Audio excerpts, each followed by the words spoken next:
साथियों, हम आपके अपने प्यारे से channel physics by Shekhar sir में स्वागत अभिनंदन वंदन करते हैं। दोस्तों, हमें उम्मीद होगी आप अच्छे होंगे और आपकी पढ़ाई बहुत अच्छी तरीके से चल रही होगी। चलिए, हम आज का हमारा टॉपिक रहेगा कक्षा 10 के भौतिक विज्ञान। कक्षा 10 के भौतिक विज्ञान की ओर हम लोग चलेंगे और उसके इम्पॉर्टेंट प्रश्नों की व्याख्या हम लोग करेंगे और व्याख्या सहित हम लोग पढ़ने की कोशिश करेंगे। चलिए देखते हैं, हम लोग आगे बढ़ते हैं। पहला पाठ जो आपका है, देखिए कुल 4 पाठ हमें आपको भौतिक विज्ञान में पढ़ना है। पहला प्रकाश का परावर्तन अपवर्तन, और जो है ये पाठ पहला है प्रकाश का परावर्तन तथा अपवर्तन। और दूसरा पाठ क्या है भैया? तो दूसरा पाठ आपका क्या है? तो कहेंगे दूसरा है आपका मानव नेत्र तथा रंग बिरंगा संसार।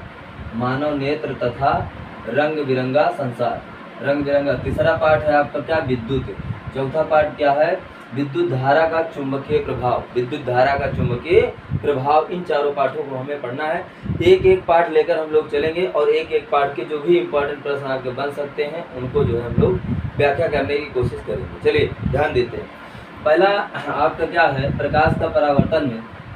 प्रकाश के परावर्तन में आपका पहला टॉपिक है परावर्तन, जो कि इम्पोर्टेंट श्रृंखला के अंतर्गत आता है। तो कहेंगे परावर्तन क्या है? जब प्रकाश किरण किसी अपारदर्शी तल से टकराती है तो पुनः उसी माध्यम के, पूरा एक माध्यम है, उसी माध्यम के कुछ भाग में वापस लौट जाता है, जिसे प्रकाश का परावर्तन कहा जाता है। अगर हम इसे समझें तो सिंपल बात है, कोई गेंद ले लो और गेंदिया क्या करो, उसी किसी अपारदर्शी तल जिसमें से आर पार नहीं दिखाई देगा, जिसमें आर पार नहीं दिखाई देगा, आर पार नहीं छेद कर जा सकता, ठीक है, तो वो क्या है? अपारदर्शी। अपारदर्शी मतलब आर पार नहीं देखा जा सकता, ठीक है। तो जब क्या करिए, गेंद को क्या करिए, मारिए तो क्या होता है? गेंद वापस लौट जाती है। एकदम सिंपल एग्जांपल दिया जा रहा है, ठीक है। देखिए प्रकाश किरण आई, जो किरण गिराई जाती है उसे आपतित किरण कहा जाता है। और ये आपका किसी तल पर खींचा गया लंब है तो अभिलंब कहलाएगा। और ये क्या होता है? परावर्तित किरण होती है। क्या होती है? परावर्तित किरण होती है, ठीक है, परावर्तित किरण। और ये क्या होता है आपका? तो अपारदर्शी तल होता है। जब प्रकाश किरण किसी अपारदर्शी तल से टकराती है तो पुनः उसी माध्यम के कुछ भाग में वापस लौट जाती है। इस घटना को क्या कहा जाता है? प्रकाश का परावर्तन कहा जाता है। उम्मीद है समझ में आया। जब प्रकाश किरण किसी अपारदर्शी तल से टकराती है तो पुनः उसी माध्यम के कुछ भाग में वापस लौट जाती है, जिसे प्रकाश का परावर्तन कहा जाता है, ठीक है। प्रकाश का परावर्तन कहा जाता है। क्या होगा? जब प्रकाश की किरण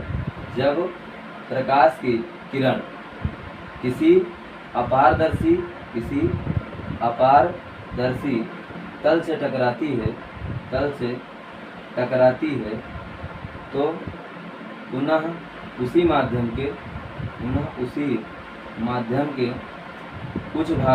है तो पुनः उसी माध्यम के कुछ भाग में वापस लौट जाती है। इस घटना को क्या कहा जाता है? इस घटना को परावर्तन कहा जाता है, ठीक है ना। परावर्तन क्लियर हो गया होगा। अब हम लोग परावर्तन के नियम को समझते हैं जल्दी। परावर्तन का नियम समझते हैं। परावर्तन का नियम, ठीक है। अब अगर इसमें कहा जाए परावर्तन में, एक चीज़ और समझ लेना है कि जो परावर्तन होता है अपारदर्शी तल पर ही होता है। जैसे सिंपल बात है, किसी के साथ आप जा रहे हैं, मतलब कोई सामने से आ रहा है तो उनसे ज़्यादा मोटा तगड़ा है और आप इधर से जा रहे हैं तेज़ी से, ठीक है। आप अगर लड़ेंगे ना, एक बार पीछे आ जाएंगे, वही क्या है? परावर्तन है। जाएंगे और एक बार लड़ेगा वो आगे से सामने से, तो क्या होगा? आप पीछे की ओर हो जाएंगे, मतलब उसी माध्यम जहाँ जा रहे हैं उसे लौट आए। अब ये क्या हुआ? यही तो परावर्तन है। आई बात समझ में? चलिए आगे देखते हैं, ठीक है।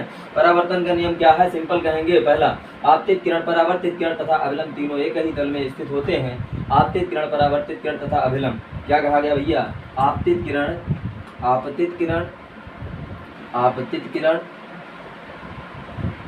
अभिलंब, आपतित किरण, अभिलंब तथा परावर्तित किरण, अभिलंब तथा परावर्तित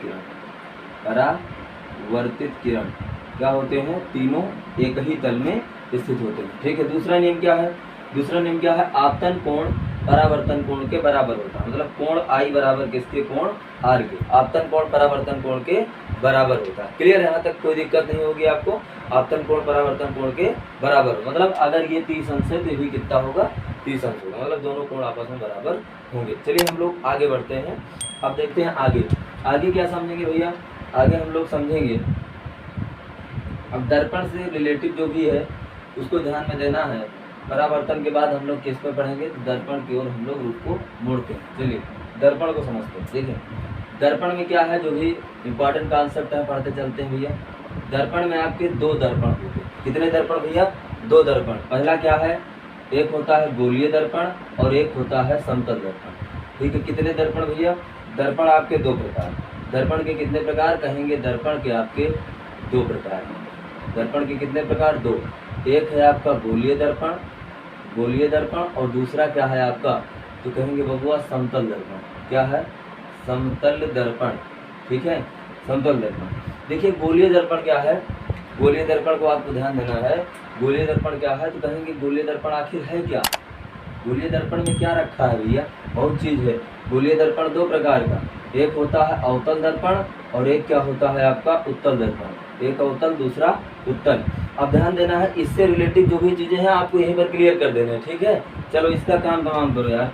अवतल दर्पण जो होता है, अवतल दर्पण जो होता है, अवतल दर्पण में अगर गोलीय दर्पण की बात किया जाए, जिसका परावर्तक पृष्ठ कैसा होता है, गोलीय होता है। ठीक है, गोलीय हो जाता है, वही क्या है, गोलीय दर्पण। देखिए ऐसा हम बना दे रहे हैं कुछ। ठीक है, ध्यान से समझिएगा। अवतल, आ से मतलब क्या होता है, अंदर की ओर। आ से क्या हो, अंदर की ओर, अंदर वाले तल से अंदर की ओर समझना। ठीक है, और ऊ से क्या होता है, उठे हुए। क्या, उठे हुए। ठीक है, क्या होता है, उठे हुए। तो यहाँ पर कहेंगे ऐसा गोलीय दर्पण जिसके अंदर वाले तल से परावर्तन होता है, अंदर वाले तल से परावर्तन होता है। जैसे हमने बनाया ये तो अंदर वाले तल से यहाँ से जो परावर्तन होगा उसे हम अवतल दर्पण कहेंगे। ठीक है, जिसके अंदर वाले तल से परावर्तन होता है उसे क्या कहा जाता है, उसे अवतल दर्पण कहा जाता है। अंदर वाले तल से परावर्तन होगा उसे क्या कहेंगे, अवतल दर्पण। कुछ छोड़ेंगे नहीं। ठीक है, उत्तल दर्पण में उठे हुए तल से जिसे परावर्तन होता है, वो मतलब उठे हुए तल से परावर्तन जहाँ होगा उसे क्या कहेंगे, उसे उत्तल दर्पण कहेंगे। ठीक है ना। चलिए इसमें खास बातें जान लेते हैं भैया। अवतल दर्पण में कुछ चीज़ें और हैं, उनको जान लेते हैं कि इसमें U माइनस में होता है और V जो है क्या होता है, V माइनस में होता है, और यह भी क्या होता है, माइनस में होता है। U माइनस में होता है, V माइनस में होता है, और यह भी क्या होता है, माइनस में होता है। तो प्रतिबिंब कैसा बनता है, कहेंगे वास्तविक बनता है। प्रतिबिंब कैसा बनता है, वास्तविक बनता है। अब ध्यान दीजिए, अधिकतर स्थिति में इसमें प्रतिबिंब कैसा बनता है, उल्टा बनता है और वास्तविक प्रतिबिंब प्राप्त होता है। एक ही इकलौती स्थिति है, वो भी कौन है, तो एक ही इकलौती स्थिति है जब वस्तु F तथा P के बीच में हो। कहाँ हो, F तथा P के बीच में हो, तो प्रतिबिंब कैसा बनता है, प्रतिबिंब आभासी बनता है और बहुत बड़ा बनता है। बहुत बड़ा बनता है भैया, ये चीज पूछा गया है कई एग्जामों में कि ऐसी कौन सी स्थिति है उत्तल दर्पण की जिसमें प्रतिबिंब आभासी बनता है, बहुत बड़ा बनता है, विशाल काय बनता है, बहुत बड़ा बनता है भैया, और सीधा बनता है। ठीक है, अब चलिए इसके अलावा कोई भी चिन्ह होगा तो ये चीज़ें आपको बताई गई न्यूमेरिकल के लिए। इसके अलावा कोई भी चिन्ह होगा तो प्रतिबिंब आभासी बनेगा। ठीक है, और अगर यम की बात किया जाए यहीं पर, तो यम जो है आभासी के लिए प्लस रखा जाता है और वास्तविक के लिए माइनस रखा जाता है। ये ध्यान में रखिएगा। आभासी के लिए क्या रखा जाता है, प्लस रखा जाता है। वास्तविक के लिए क्या रखा जाता है, वास्तविक के लिए क्या रखा जाता है, तो माइनस में रखा जाता है। उम्मीद है यहाँ तक। आवर्धन क्षमता मतलब कह सकते हैं, आपको पढ़ाया गया होगा, वस्तु की प्रतिबिंब की लंबाई तथा वस्तु की लंबाई का अनुपात क्या कहलाता है, आवर्धन क्षमता कहलाता है। ठीक है, चलिए अब यहाँ तक क्लियर हो गया होगा। अवतल दर्पण से रिलेटिव और भी चीज़ें आपको ध्यान में रखना है। जैसे मान लीजिए कहा गया, हाँ आपसे अगर पूछा जाए यहाँ पर गोलीय दर्पण से संबंधित, तो एक पॉइंट आप ध्यान रखिएगा, वक्रता त्रिज्या तथा फोकस दूरी में संबंध। वक्रता त्रिज्या तथा फोकस दूरी में संबंध। वक्रता त्रिज्या तथा फोकस दूरी में क्या संबंध है, वक्रता त्रिज्या और किसमें, फोकस दूरी में क्या संबंध है, फोकस दूरी में संबंध है F बराबर R/2। कहें ये तो ठीक है सर जी, लेकिन इसको तिर्यक गुणा करके लिख लीजिए। 2F बराबर R, कभी कभी ये ना पूछ के ये पूछ लेता है, हाँ तो पता लगे वहीं पकलोल बन जाओ सब लोग। ठीक है, आई बात समझ में, तो ये दोनों आपको याद में रखना। ठीक है, तो एक पॉइंट यहाँ पर F बराबर R/2, या इसी को कहा जाता है 2F बराबर किसके, R के। अगर ये नहीं पूछा जाएगा तो डायरेक्ट आपसे प्रश्न पूछ लेगा कि एक अवतल दर्पण है, क्या पूछ लेगा, एक अवतल दर्पण है, अवतल दर्पण से, अवतल दर्पण की वक्रता त्रिज्या मान लो 20 सेंटीमीटर है, 20 सेंटीमीटर है, फोकस दूरी अवतल दर्पण की फोकस दूरी हमेशा ऋणात्मक होगी और उत्तल की धनात्मक होगी। ध्यान में रखना, विकल्प में दोनों दिया रहेगा, ठीक है।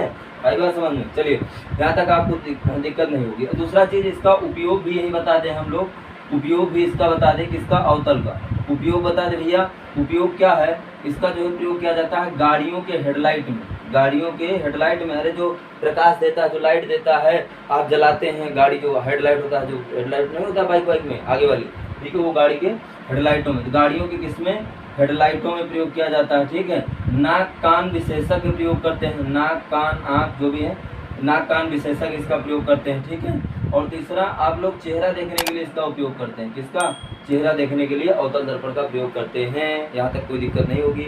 चलिए, अब यहाँ पर समझते हैं उत्तल दर्पण के बारे में कुछ अनसुनी बातें। क्या है भैया उत्तल दर्पण के बारे में?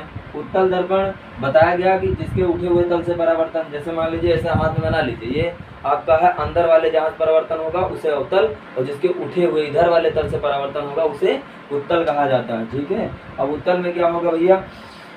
उत्तल में आपको ध्यान देना है, U माइनस में होता है, V और F किस में होते हैं? प्लस में, ठीक है। चलिए, V और F किस में होते हैं? प्लस में होते हैं। और ध्यान दिया जाए तो यहाँ पर प्रतिबिंब क्या बनता है? दोनों स्थितियों में आभासी बनता है। कैसा बनता है? आभासी बनता है, ठीक है। प्रतिबिंब आभासी बनता है। और कैसा बनता है? तो कहेंगे सीधा बनता है। आभासी और कैसा बनता है? सीधा बनता है। उपयोग कहाँ किया जाता है? उपयोग में ध्यान देना, ये चीज कई बार पूछा गया है। उपयोग में क्या ध्यान देना है? उपयोग पूछा जाता है गाड़ियों के पश्च दृश्य, गाड़ियों के, आप देखेंगे साइड मिरर लगा होता है ना, 4 व्हीलर में, तुम्हारे बाइक में भी होगा ऐसे, जहाँ स्किलरेटर जो होता है उसके बगल में, और इधर ब्रेक के बगल में होता है, ठीक है। वहाँ हेडलाइट जो बगल में लगा होता है साइड मिरर, वो क्या करता है? उसका उपयोग, उसका अवतल दर्पण, उत्तल दर्पण का उपयोग बताना है क्यों किया जाता है। तो सिंपल कहेंगे, प्रतिबिंब कैसा बनता है? प्रतिबिंब उत्तल दर्पण में सीधा बनता है, ठीक है। प्रतिबिंब उत्तल दर्पण सीधा बनता है। दूसरी चीज, उत्तल दर्पण की दृश्यन क्षमता बहुत अधिक होती है। दृश्यन क्षमता क्या होती है? बहुत अधिक होती है, जिसके कारण उत्तल दर्पण का प्रयोग जो है गाड़ियों के गाड़ियों के पश्च दृश्य को देखने के लिए, पश्च दृश्य को देखने के लिए, ठीक है, देखने के लिए इसका उपयोग किया जाता है, ठीक है। पश्च दृश्य को देखने के लिए उपयोग किया जाता है, और भी कई उपयोग है, ठीक है।